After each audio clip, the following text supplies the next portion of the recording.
জনাব শামীম ওসমান, আপনাকে আমাদের অনুষ্ঠানে স্বাগত জানাই। বাংলাদেশের রাজনীতিতে শেখ হাসিনা গত 15 বছর যে দুঃশাসন, যে অপকর্ম চালিয়েছেন, তাকে শক্তিশালী করতে, তার পাশে থাকতে আপনার একটা সক্রিয় অবস্থান ছিল। আপনার কাছ থেকে একটু আমরা এটা শুনতে চাই। ভারতে পলাতক আছেন মাননীয় প্রধানমন্ত্রী শেখ হাসিনা, এবং আমি বিষয়টাকে আগের থেকে আজ করছিলাম যে এরকম কিছুটা ঘটনা ঘটতে পারে। আমি এই কথাটি এটা প্রমাণ করতে চাই না যে ওনারা করেছেন দেখে আমাকে করতে হবে, এটা আমি বলতে চাই না। আমাকে দলের থেকে জানানো হয়, সরকার প্রধান থেকে প্রধানমন্ত্রী জানান যে আমার উপরে হামলা হবে। ইট ইজ ট্রু যে আমাকে দেশ ছেড়ে যেতে হয়েছে, এবং আমি যে দেশ ছেড়ে গেছি সেটা জাতির পিতার কন্যা মাননীয় প্রধানমন্ত্রীর একবার না কয়েকবারের নির্দেশের পরিপ্রেক্ষিতে। আমি আমাদের সজীব ওদের জয় একটা ফেসবুকে, এই যে আমেরিকা গত 2 দিন আগে একটা স্ট্যাটাস দিয়েছেন, 3-4 দিন আগে, অধ্যাপক ইউনূস শান্তির জন্য নোবেল পুরস্কার দেওয়া হয়, যাদেরকে আমরা শ্রদ্ধা করি এবং সারা জীবন করবো। ট্রু যে এরা অনেক ভালো কাজ করেছে, এবং আমি নিজেও চাই যে ভোটের অধিকার হোক। আমি কোনো ধরনের হত্যাকাণ্ডকে আমি সমর্থন করি না, এবং করা উচিত না, তাহলে আমি মানুষ হিসেবেই গণ্য হব না। আমরা কি শুধু নেগেটিভ কথা বলবো, পজিটিভ কথা বলবো না? 800 কোটি মানুষও যদি চায় একজন মৃত মানুষকে জাগিয়ে তুলবে, তা তো জাগিয়ে তুলতে পারবে না, তাই না? তো একজন মানুষকে আমি গুম করে দিব, খুন করে দিব, এই বিষয়টাকে আমি একজন মানুষ হিসাবে, আমি যদি মৃত্যু হয়ে যায় আমার, আমি কোনোদিন এটাকে সাপোর্ট করব না। এবং অতীতে কে কি করেছে সেই জন্য আমাকে একই পথে চলতে হবে, আমি সেটাকেও মনে করি না। এদের দ্বারা অনেক সব শ্রেণী পেশার মানুষের মধ্যে ভালো খারাপ আছে, আমরা কি এই কথা বলতে পারি না? ইয়েস, আমি বলছি না যে Awami League is a only perfect party in the whole world কিংবা ইন বাংলাদেশ। আপনি আমার মনের কষ্ট বুঝবেন। আমার 20 জন লোক মারা গেছে, আমার এই পা পঙ্গু হয়ে গেছে, আমি চেয়ারে বসে নামাজ পড়তে হয়, আমার পাটা উড়ে গেছিল, ঠিক আছে?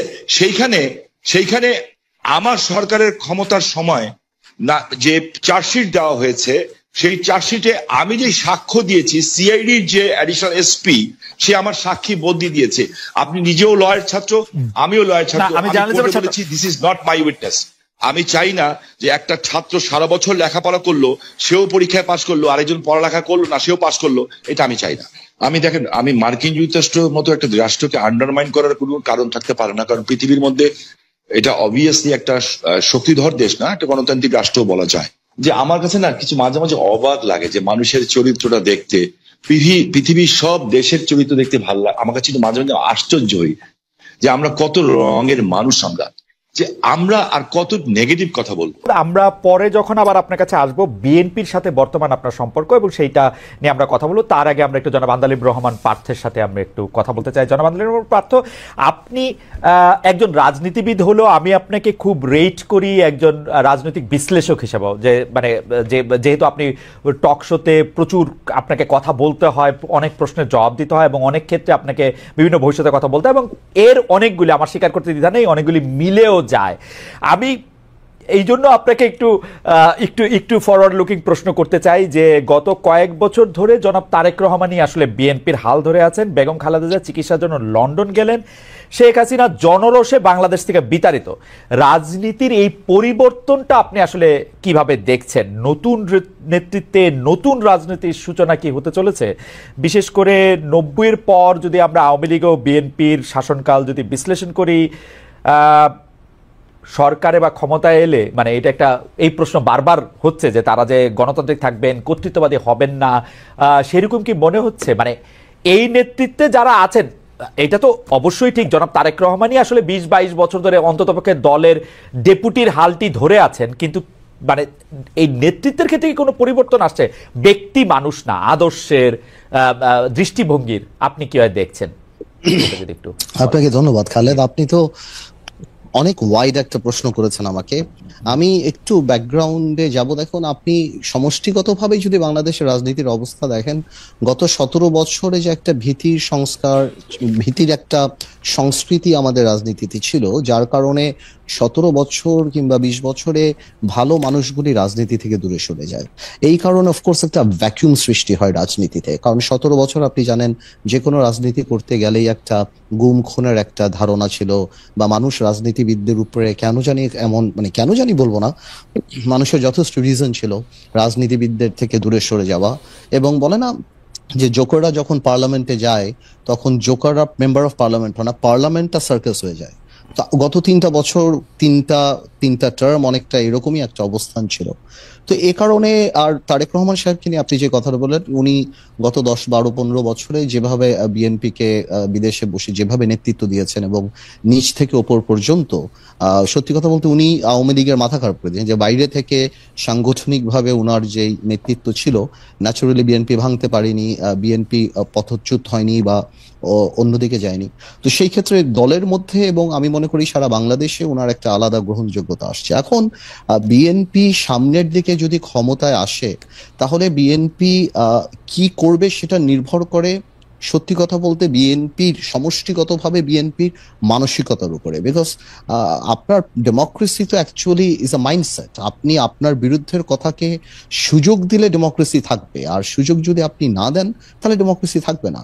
তো এটা সম্পূর্ণরূপে একটা মাইন্ডসেটের ব্যাপার। এখন বিএনপি যদি ওনার কর্মকাণ্ডে বা বিএনপির কর্মকাণ্ডে যদি সেই রিসিপিয়েন্ট বা ওই রিসিভিং এন্ডে থাকতে পারে বা ওই মানসিকতা থাকতে পারে, এবং এই 17 বছর এত কিছু দেখার পরে যে আপনার রাষ্ট্র পরিচালনায় ব্যর্থতা বা পতন, বা যেটা পতন বলবো না, আওয়ামী লীগের তো, যেটা আমি আপনাকে আনঅফিসিয়ালিও বলেছি যে আওয়ামী লীগ এমন একটা রাজনৈতিক দল যার বাংলাদেশে শুধু রাজনৈতিক পতন হয় না, এই সামাজিক পতনও হয়েছে। যে এই ধরনের সামাজিক পতন আগে হয়নি, বিকজ আওয়ামী লীগের অবস্থানটা, আওয়ামী লীগের অ্যাট্রসিটিটা, আওয়ামী লীগের দুর্নীতি বা সবকিছু একটা হাউস ওয়াইফের কাছে, একটা সাধারণ শিশুর কাছেও চলে গিয়েছিল, এবং এই লাস্টে যে এই গণহত্যাগুলি। তো আমি সেটাই বলবো যে এখন তো আর নির্দিষ্ট শত্রু লাগবে না আমাদের পতনের জন্য।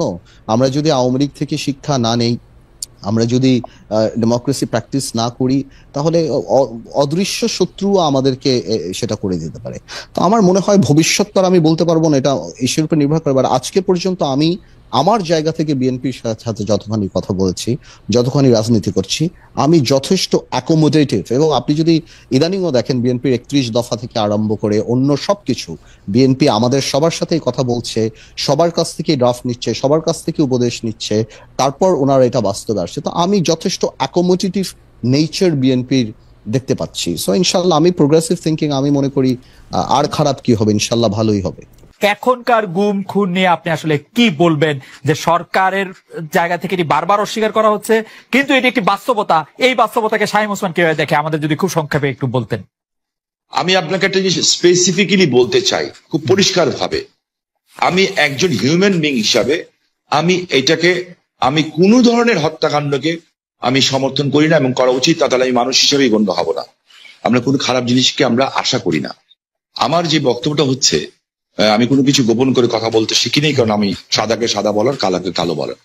বাট আমার তার আগে আপনার মাধ্যমে, খালেদ ভাই, আমি কালকে বাঁচব না জানি না, আপনি একটা ভালো জায়গায় আছেন, জার্মানি একটা ডয়েচ টেলিভিশনের সাথে আছেন।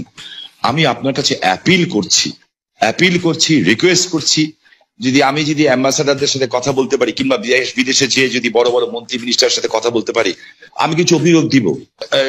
নারায়ণগঞ্জে 7 মার্ডার হলো, আমি কিন্তু উইদিন 45 মিনিটসের মধ্যে, 45 মিনিটের মধ্যে দেশের সর্বোচ্চ জায়গায় আমি এই খবরটা পৌঁছে দিই, কারণ আমার কাছে খবর এসেছিল যে এই ঘটনা র্যাব দ্বারা সংগঠিত হয়েছে, র্যাবের কিছু মানুষ দ্বারা সংগঠিত হয়েছে, এই মেজর আরিফ সহ এরকম যারা আছে। বিকজ তারা ডিস্ট্র্যাক্ট হয়ে গেছিল, যেহেতু আমি এলাকার মানুষ, আমাকে সবকিছু খবর রাখতে হয়, এবং আমি স্বরাষ্ট্রমন্ত্রী মহোদয়কেও জানিয়েছিলাম বিষয়টা, যে something is going on, but এত বড় দুর্ঘটনা হবে এটা আমি বুঝতে পারিনি। কিন্তু দেখেন, যখন এই ঘটনা ঘটলো, আমি কিন্তু আমার ভয়েস রেজ করেছি, এবং এই জন্য আমার জীবনের শঙ্কা ছিল। জনাব শামীম ওসমান, আপনার নিশ্চয়ই মনে আছে একরামুল বলে চট্টগ্রামের একজন কাউন্সিলর, তার মেয়ে যখন বলছিল বাবা তুমি কান্না করছো যে, এবং তারপরে যখন তাকে গুলি করে হত্যা শব্দ আমরা শুনলাম, সেই সময়ের মধ্যে কিন্তু আমরা অনেকেই বলছিলাম যে এইখানেই এটি শেষ হওয়া উচিত, কিন্তু এটি আসলে শেষ হয় নাই। জনাব শামীম ওসমান। জি, আমি আপনার সাথে 100% একমত। একজন মানুষকে আমি গুম করে দিব, খুন করে দিব, এই বিষয়টাকে আমি একজন মানুষ হিসাবে, আমি যদি মৃত্যু হয়ে যায় আমার, আমি কোনোদিন এটাকে সাপোর্ট করব না। এটার চেয়েও বড় সত্য হচ্ছে, এত বড় বড় উচ্চ পদস্থধারীরা এখনো কিন্তু জেলখানায় আছেন। যেমন বিএনপির নেতা সালাউদ্দিন সাহেব, ওনাকে গুম করা হয়েছে, খুন করা হয়েছে বলা হলো, ঠিক আছে।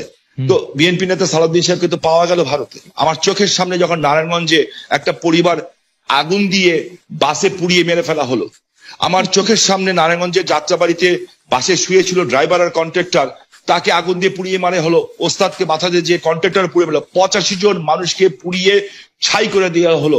এটার নাম রাজনীতি? আর তাদের বিচার হলো না কেন?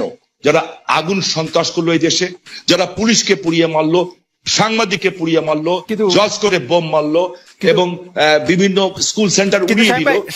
আমি এই সরকারের কাছে প্রশ্ন রাখতে চাই, এই সরকার ন্যায় বিচার কেন